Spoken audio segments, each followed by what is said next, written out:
আমাদের main target ছিল 300 রানের করে সবাই একটু ডিফারেন্ট ওয়েতে নিজেদেরকে একটু তুলে ধরার চেষ্টা করে। ভালো হয়তো যদি কিনা সে সেঞ্চুরিটা মারতে পারতো। আমার কাছে তেমন মনে হয় না যে স্লো অ্যান্ড লো উইকেট।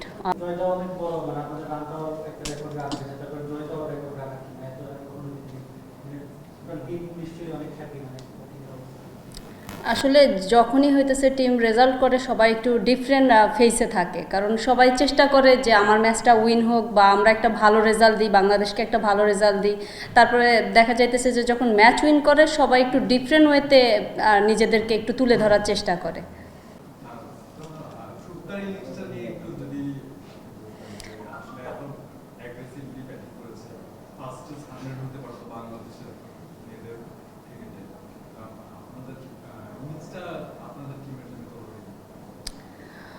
উনি যে ব্যাটিংটা করছে অবশ্যই সে অনেক ভালো ব্যাটিং করছে। এই সেকেন্ড টাইম তাকে দেখলাম এত এগ্রেসিভ ব্যাটিং করতে। তো সে চাইলে ভালো ব্যাটিং করতে পারে, আরও বেশি ভালো হইতো যদি কিনা সে সেঞ্চুরিটা মারতে পারত। শুক্তার ইনিংসটা নিয়ে বলবো, আমাদের টপ অর্ডারে দেখি অনেকে 60 বল খেলে 20 রান করে, এরকমই বেশি। শুক্তা সেই জায়গা থেকে একদমই আলাদা। মনে হলো কি অন্যরা কি তাহলে দুর্বল কিনা, বা আমাদের টপ অর্ডারে কি আরেকটু অ্যাগ্রেসিভ খেলার সুযোগ তৈরি হলো কিনা শুক্তার মাধ্যমে, কি মনে করছেন? না, আসলে ওয়ানডে তো আপনার বল দেখে দেখে খেলতে হবে। উনি যখন নামছে ওই পরিস্থিতিটা ছিল একরকম, আর যখন একটা ওপেনার ব্যাটিং করে ওই টাইমটা পরিস্থিতি নতুন বলে ছিল একরকম। উনি যেটা খুব সহজে খেলতে পারছে, হয়তো বা আমাদের ওপেনারটা ওইটা মানে সাফল্য করে খেলতে পারেনি, কিন্তু উনি যে স্টার্টটা দিছে আলহামদুলিল্লাহ অনেক ভালো দিছে। যোগ করবো, আগেও তো 2টা সেঞ্চুরি করেছে আমাদের ফারজানা পিঙ্কি, এটা অলমোস্ট সেঞ্চুরি বলা যায়, একদম কাছে। One of the best innings কিনা আমাদের উমেন্স ক্রিকেটে, 89 বলে 96 রান, 100 ওভার স্ট্রাইক রেট। আপনার দেখা সেরা ইনিংস কিনা? না, উনি এর থেকে ভালো করতে পারে এবং আমি আশাবাদী যে সামনের ম্যাচে আরও বেশি ভালো করবে। নরমালি তো মিরপুরের যে উইকেট এটা স্লো এবং লো হয়ে থাকে আর কি। তো আপনাদের কাছে কি মনে হয়েছিল যে কত রানের উইকেট ছিল? আর পাশাপাশি হচ্ছে যে যেহেতু আপনারা হোমে খেললেন, তো মানসিকভাবে কি আপনারা আয়ারল্যান্ডের সাথে এগিয়ে ছিলেন? আজকের উইকেট দেখে আমার কাছে তেমন মনে হয় না যে slow and low wicket.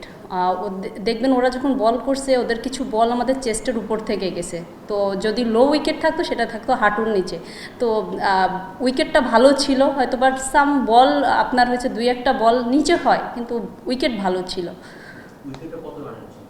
Sorry, কত রানের উইকেট ছিল? 270। আরেকটা হলো যে মানে মানসিকভাবে কি আপনারা এগিয়ে ছিলেন কিনা যেহেতু আপনারা হোমে খেলছেন? হ্যাঁ, আমাদের আসলে কি আমাদের মেন টার্গেট ছিল 300 রানের, 300 রান করবো, আমাদের একটা টার্গেট ছিল। তো সাডেনলি হয় নাই, কিন্তু ইনশাল্লাহ নেক্সটের ম্যাচে আমরা চেষ্টা করব প্লাস করার জন্য। সাইফুল্লাহ, ব্যাটিংটা বেশ কিছুদিন ধরেই আপনাদের ক্লিক করছিল না, বিশেষ করে টপ অর্ডার থেকে আসলে যে বড় ইনিংস ছিল সেটা আসছিল না। তো দেখা যাচ্ছে যে বোলারদের জন্য আসলে ফাইট করার মতো তেমন একটা মানে সংগ্রহ পাওয়া যাচ্ছিল না। তো আজকে পুরো একটা ডিফারেন্ট কেস।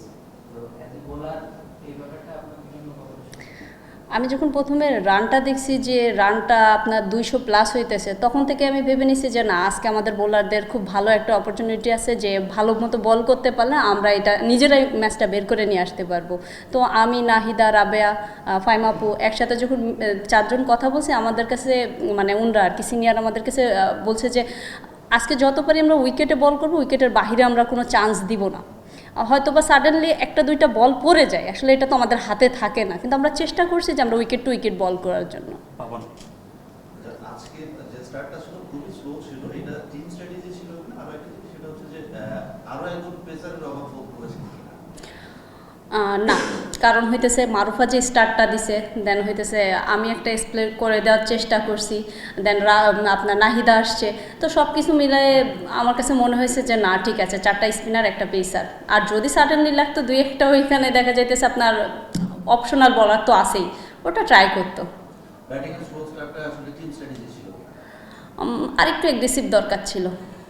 মামুন, সুতরাং আপনি বললেন যে উইকেটটা ভালো ছিল, তো আয়ারল্যান্ড মাত্র 98 রানে বলা উইকেট, এবং আপনি আগে 12 ম্যাচে সম্ভবত 12টা উইকেট নিয়েছিলেন, আজকে 3টা উইকেট নিয়েছেন, ক্যারিয়ার বেস্ট।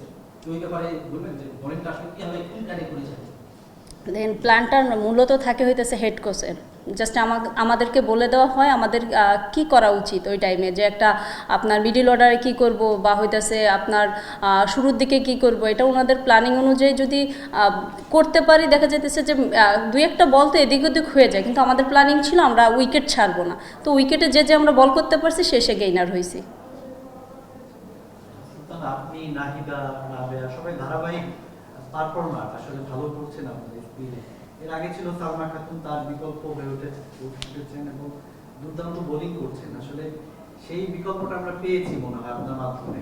এটা কতটা কঠিন ছিল, মানে এসে আপনি সহজভাবে ইন্ডিয়ার সাথে সিরিজ খেলেন, উইকেট নিলেন, এটা কি ন্যাচারালি আপনি করেন কিনা সবসময়? মানে স্কিলটাকে আপনি ন্যাচারালি করেন না ন্যাশনাল টিমে এসে নিজেকে আরো তৈরি করা?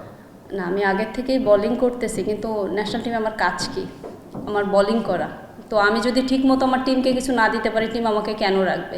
তো আমি চেষ্টা করি স্টার্টিংটা ভালো করে দেওয়ার জন্য। হয়তো বা স্টার্টিংটা না করতে পারলেও মিডিল অর্ডারে এসে ভালো করার ট্রাই করি। হয়তো বা ক্যাপ্টেন আমার পরে ভরসা করে, সেই ক্ষেত্রে আমাকে আগেই বলটা ধরাই দেয়, না তুমি করো আজকে বলটা। আপনি ওকে আপন last question. Okay last question. Second ম্যাচটা জিতলে হচ্ছে সিরিজ উইন, আসলে ওই ম্যাচটা কি উইন নাকি এক্সপেরিমেন্ট? অবশ্যই উইন, যেহেতু ফার্স্ট ম্যাচ উইন করছি, আমাদের টার্গেট আছে ব্যাক টু ব্যাক ম্যাচ জিতা। আমরা চেষ্টা করব হয়তো বা কাল পরশু দিনকের ম্যাচটাও সেমভাবেই খেলার, হয়তো বা আরও বেটার করার পরিকল্পনা করতেছি আমরা নিজেরা। আবার ওইটা যখন শেষ হবে, এর পরের ম্যাচটা নিয়ে আরও চিন্তা করব। সুতরাং এটা আপনাদের ওয়ান ডে টেস্ট সবচেয়ে বড় জয়গুলোর মধ্যে সবচেয়ে অন্যতম, সবচেয়ে বড় জয়। এবং আপনাদের মানে আমরা রিসেন্ট যদি বলি, আপনাদের দেখা যাবে যে ব্যাটসম্যানরা খুব রান করতে পারে না, তাদের বলারদের উপর অনেক প্রেশার পড়ে। সেটাও আজকে আপনারা অনেক ওভারকাম করছেন। দুটা মিলাই কেমন হবে? মানে আপনি বলার হিসাবে এটা কেমন এনজয় করছেন, আর একটা হচ্ছে এত বড় জয়টা আপনারা কি করছেন? দেখেন, চেষ্টা তো সবাই করে ব্যাটিংয়ের জন্য। এখন ওনারা তো চেষ্টা করে, হয়তো বা দেখা যাইতেছে সাডেনলি একটা উইকেট পড়ে যায় বা উইকেটটা ধরতে যায়, বা ব্যাটসম্যানরা অনেক দায়িত্ব, অবশ্যই আমার ব্যাটসম্যানরা দায়িত্ববান, যদি তারা দায়িত্ববান না হতো তাহলে আমরা যে স্বাচ্ছন্দ্যভাবে বল করতে পারতাম না। তো ওরা একটা স্টার্টিং দেয়, যেমন আজকে একটা স্টার্টিং দিছে, আমরা অনেক ফ্রিলি বল করছি, আমার কাছে কোনো ধরনের প্রেশার মনেই হয় নাই। তো ওনারা যখন স্টার্টিংটা ভালো দিতে পারে, আমরা তখন স্বাচ্ছন্দ্য বোধ করে বল করতে পারি। এত বড় জয়টা জি আলহামদুলিল্লাহ, এটা সারা বাংলাদেশ দেখতেছে আজকের জয়। আমরা চেষ্টা করবো এই ধারাবাহিক ধরে রাখার জন্য।